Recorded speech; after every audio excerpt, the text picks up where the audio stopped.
సంక్రాంతి పండుగ వేళ సొంతూళ్లకు వెళ్లే ప్రయాణికులకు ప్రైవేట్ ట్రావెల్స్ నిర్వాహకులు చుక్కలు చూపిస్తున్నారు.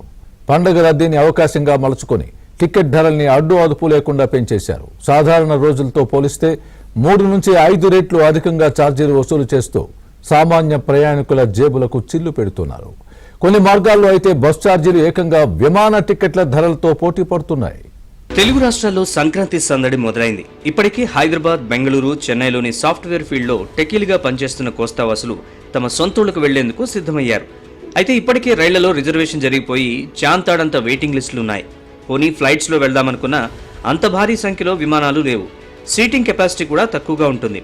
ఆర్టీసీ బస్సుల్లో కూడా రిజర్వేషన్ జరిగిపోయింది. దీంతో హైదరాబాద్, చెన్నై, బెంగళూరు నుంచి ఆంధ్రాలోని సొంతూళ్లకు వెళ్లేవారు ప్రైవేట్ ట్రావెల్స్ ని ఆశ్రయించక తప్పడం లేదు.